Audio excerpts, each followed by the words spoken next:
New arts commerce and science महाविद्यालयातील अखिल भारतीय विद्या परिषदेच्या आंदोलनाला यश. दिनांक 30 मार्च 2026 रोजी अखिल भारतीय विद्यार्थी परिषद अहिल्यानगर महानगराच्या वतीनं विद्यार्थ्यांच्या समस्या सोडवण्यासाठी new arts commerce and science महाविद्यालयामध्ये तीव्र आंदोलन करण्यात आलं.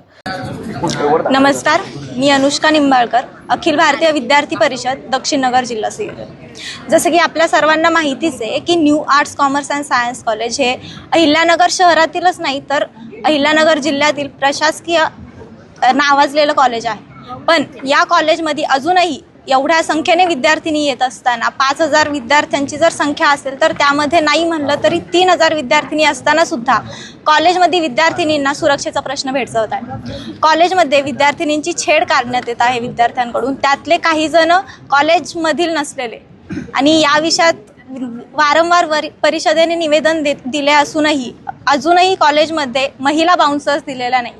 महिला बाउन्सर्स या कॉलेजमध्ये असाव्यात की ज्यांच्याकडे विद्यार्थिनी आपल्या समस्या घेऊन जाऊ शकतील. हा अखिल भारतीय विद्यार्थी परिषदेचा मेन मुद्दा आहे.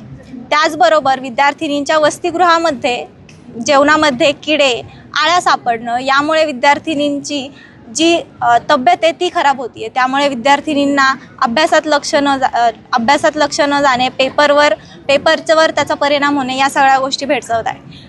आपण कॉलेजला निवेदन दिले असूनही कॉलेजनी या विषयात अजूनही काही त्यावर ऑप्शन किंवा त्यावर आपल्याला काहीही उत्तर दिलेले नाही आहे. त्यामुळे आज अखिल भारतीय विद्यार्थी परिषद हे याच कॉलेजवर आंदोलन करत आहे.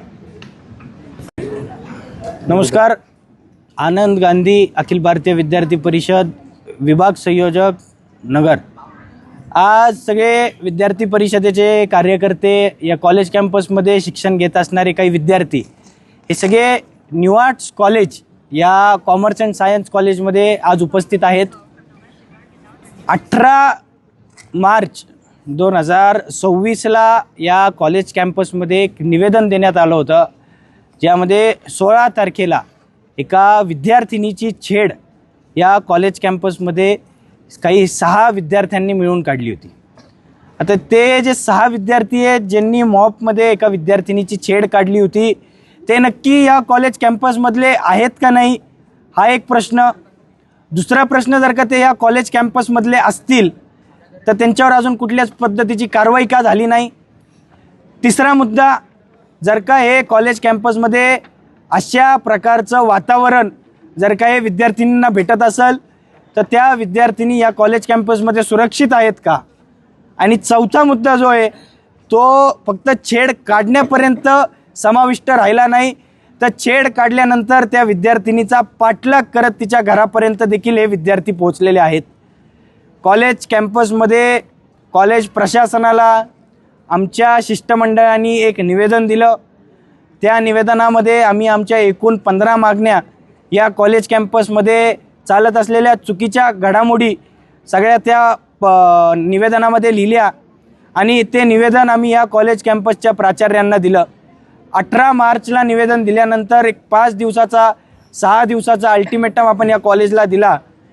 पण एवढे दिवस उलटून जरी गेले तरी त्या निवेदनावर कुठल्याच पद्धतीचा फॉलोअप या कॉलेज कॅम्पसमधल्या कुठल्याच प्राचार्यांनी, कुठल्याच शिक्षकांनी, कुठल्याच प्राध्यापकांनी घेतलेला नाही आहे. म्हणून हा विद्यार्थ्यांचा एक आक्रोश मोर्चा आज या न्यू आर्ट्स कॉलेजमध्ये धडकलेला आहे. दुसरी गोष्ट, विद्यार्थिनींचं जे वसतिगृह आहे त्या वसतिगृहामध्ये ज्या विद्यार्थिनी राहत आहेत, तर आता उन्हाळ्याचं जर का वातावरण आपण बघतोय, पाणी सगळ्यांना लागतं, तर त्या विद्यार्थिनींच्या वसतिगृहामध्ये जो वॉटर फिल्टर लावलेला आहे, जो वॉटर कूलर लावलेला आहे, त्या वॉटर कूलरमधनं करंट हा विद्यार्थिनींना लागतो आहे. काही दिवसापूर्वी पुण्याच्या ॲग्री कॉलेजमध्ये एका विद्यार्थ्याचा असाच करंट लागून मृत्यू झाला. जर का तशी जर का दुर्दैवी घटना आपल्या या न्यू आर्ट्स कॉलेजच्या विद्यार्थिनी वसतिगृहात घडली तर त्याची जबाबदारी कोण घेणार आहे. आज विद्यार्थी परिषद म्हणून आपण अशा विविध मागण्या घेऊन या कॉलेज कॅम्पसमध्ये आलोत. ऑटोनॉमस हे कॉलेज झालेलं आहे. कुठल्याही पद्धतीची परीक्षा झाल्यानंतर त्या परीक्षेचा निकाल 45 दिवसाच्या आतमध्ये लागला गेला पाहिजे. 60 दिवस उलटून जातात तरी त्या कॉलेज कॅम्पसमध्ये कुठल्याच पद्धतीचा निकाल लागत नाही. आणि जरी निकाल लागला तर तो चुकीचा लागतो. आमच्याकडं अशाही काही कंप्लेंट्स आल्या आहेत ज्यामध्ये विद्यार्थिनी त्या पेपरला उपस्थित होत्या पण त्यांना ॲबसेंट तिथं दाखवण्यात आलेलं आहे.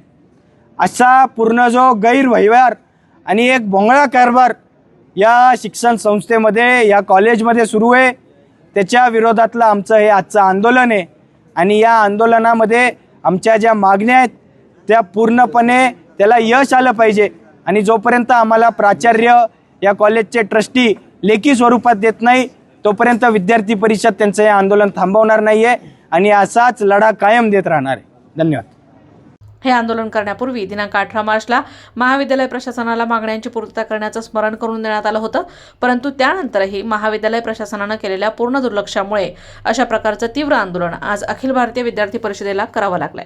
तब्बल 3 ते 3.5 तास चाललेल्या तीव्र आंदोलनानंतर महाविद्यालयानं मागण्या पूर्ण करण्याचं आश्वासन पत्र महाविद्यालयाचे प्राचार्य बाळासाहेब सागडे यांनी दिलंय. New arts commerce and science महाविद्यालय हे नामांकित महाविद्यालय असूनही इथे विद्यार्थ्यांना मूलभूत सुविधांचा अभाव दिसून येतो. ही बाब अत्यंत निंदनीय आहे. तसेच आगामी काळात महाविद्यालय प्रशासनाकडून या आश्वासनाची पूर्तता न झाल्यास अधिक तीव्र स्वरूपाचं आंदोलन करण्यात येईल असं अहिल्यानगर महानगर मंत्री रोहन भुजबळ यांनी तीव्र शब्दात व्यक्त केलं. राष्ट्रप्रथम अहिल्यानगर.